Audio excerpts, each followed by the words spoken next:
नमस्कार, मैं डॉक्टर मानक जैन, सह आचार्य इतिहास विभाग एसपीसी राजकीय महाविद्यालय।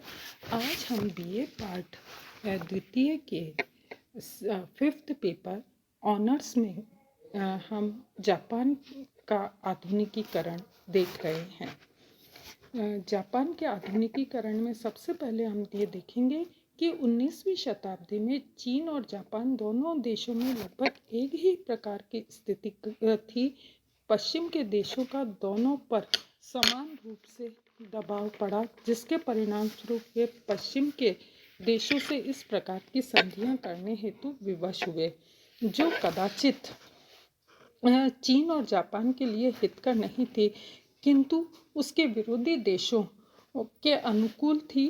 पूर्वी एशिया के प्रमुख देश चीन और जापान का भविष्य इस बात पर निर्भर करता था कि पश्चिम के साथ होने वाले संघर्षों में कौन सा पक्ष विजयी होता है। जापान में विदेशियों के आगमन के फलस्वरूप अनेक प्रकार की प्रतिक्रियाएं हुई और निसंदेह जापान में रूढ़िवादिता का अभाव नहीं था, जिसके कारण उन्होंने पश्चिम के देशों से होने वाले संपर्क को ग्रहण नहीं किया, किंतु उसका विरोध असफल रहा। जापान में ही एक दूसरा प्रगतिवादी दल था जिसने जापान के विकास और उत्थान के लिए पश्चिम के ज्ञान, विज्ञान और नैतिकता को हृदयंगम करने का आह्वान किया। उनकी मान्यता थी कि पश्चिम को पराजित करने का एकमात्र मार्ग उन्हीं के बताए मार्ग का अनुसरण करना है। जापान के लोगों को पश्चिम के ज्ञान विज्ञान के साथ साथ उनकी भाषाओं का भी अध्ययन करना चाहिए, उनके आचार विचार सीखने चाहिए, उन्हीं की युद्ध कला का अनुसरण करना चाहिए ताकि दृढ़ता से विदेशियों का सामना कर सके। जापान में एक दल ऐसा भी था जो जापान में के पूर्णतः पश्चिमीकरण का समर्थक था। वे जापान को पूर्णतया एवं आधुनिक देश बनाना चाहता था।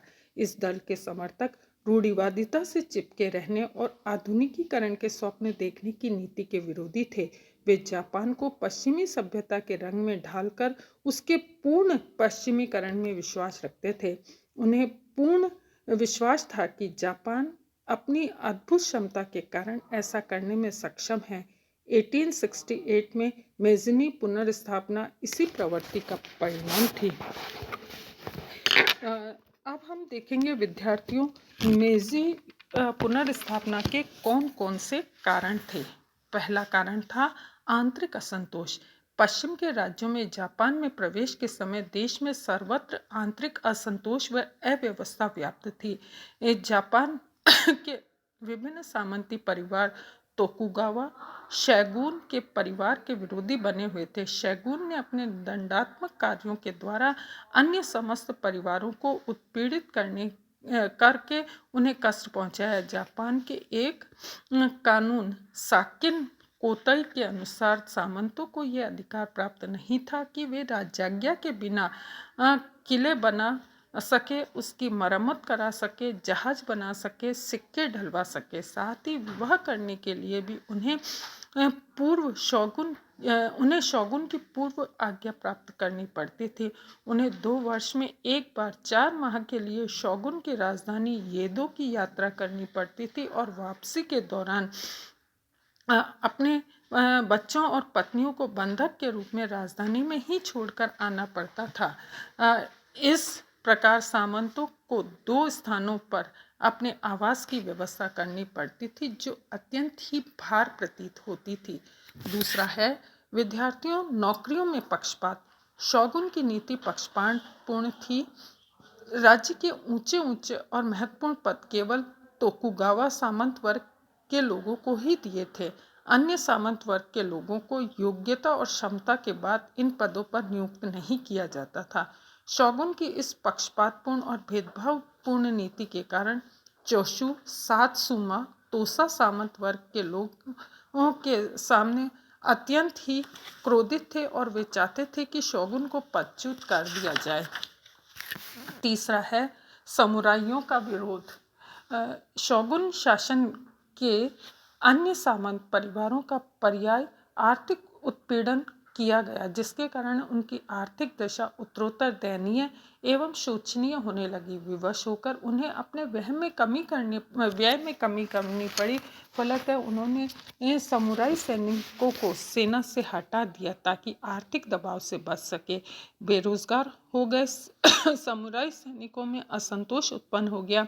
अपना तथा अपने परिवार का भरण पोषण करने के लिए असंतुष्ट समुराई सैनिकों ने लूटमार, चोरी, डकैती आदि करना प्रारंभ कर दिया, जिससे देश में असंतोष, असुरक्षा, अव्यवस्था का साम्राज्य व्याप्त हो गया। वे किसी भी स्थिति में तोकुगावा शोगुन को पद पर देखने को तैयार नहीं थे और तुरंत परिवर्तन के इच्छुक थे।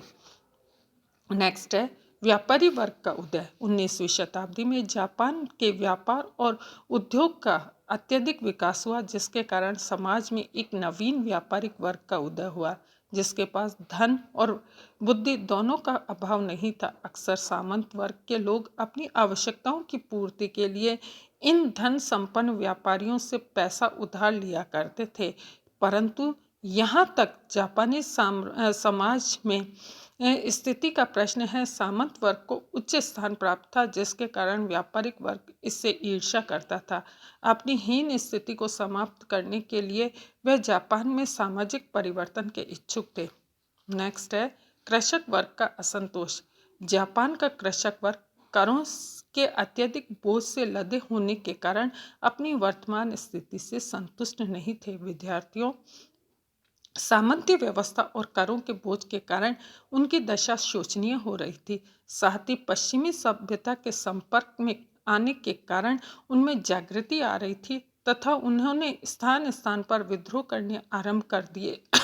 वे शोगुन व्यवस्था को उखाड़कर सुख और समृद्धि में वृद्धि करना चाहते थे।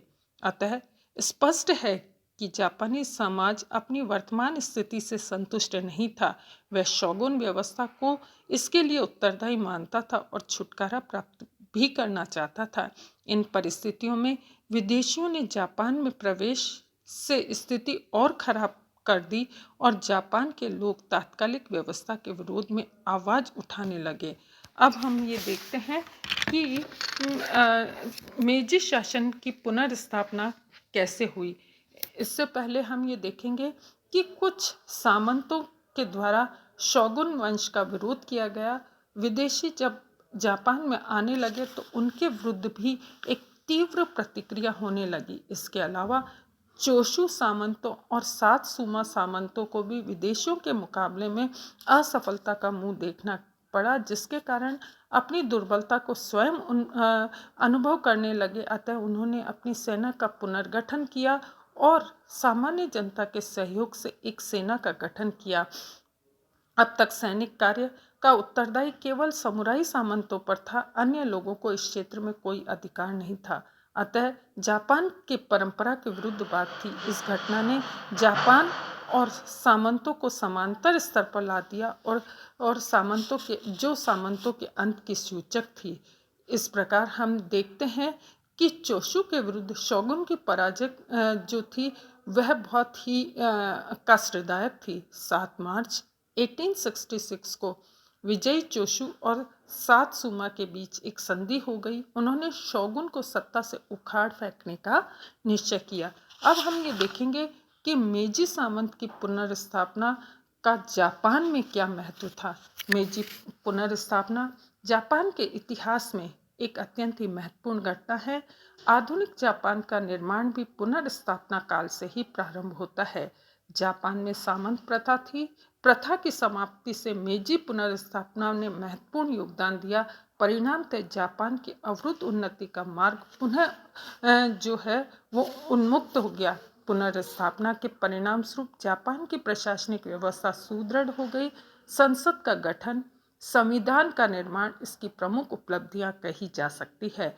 जापान की जनता को अनेक अधिकार प्राप्त हुए, जिससे अपने देश के प्रति उनके लगाव में वृद्धि हुई। विदेशियों से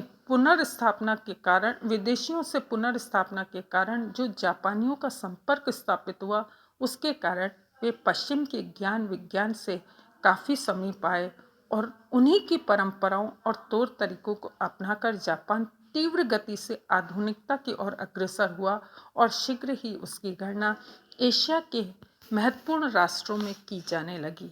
अब हम ये देखते हैं कि जापान का आधुनिकीकरण कैसे हुआ। विद्यार्थियों, शोगुन शासन की समाप्ति व मेजी युग की पुनर्स्थापना जापान के इतिहास की दो महत्वपूर्ण उपलब्धियां कही जा सकती है, जिसके कारण ही आने वाले समय में जापान एक अत्यंत शक्तिशाली देश के रूप में एशिया के राजनीतिक रंगमंच पर छा गया और उसका स्वरूप पूर्णतः आधुनिक बन गया। विद्यार्थियों, जापान के लोग विदेशियों से घृणा करते थे, उन्हें अपने देश के भीतर रहने नहीं देना चाहते थे, किंतु चीन के समान साधन अपनाकर अपने देश को अपमानित भी नहीं करना चाहते थे। इसीलिए उन्होंने विदेशियों के प्रभुत्व को समाप्त करने के लिए उन्हीं के उपायों को अपनाया और उन्हीं के ज्ञान विज्ञान और तौर तरीकों को अपनाकर अपना उल्लू सीधा किया। जापान को एक अति आधुनिक राष्ट्र बनाकर उन्होंने विदेशियों की प्रभुसत्ता को चुनौती दी। श्रेष्ठ सैनिक पद्धति के द्वारा उन्होंने घुटने टेकने के लिए बाध्य कर दिया। श्री डी.एन. वर्मा ने लिखा है कि जापान स्वयं एक आधुनिक शक्ति बनकर ही पाश्चात्य साम्राज्यवाद का सामना कर सकता था।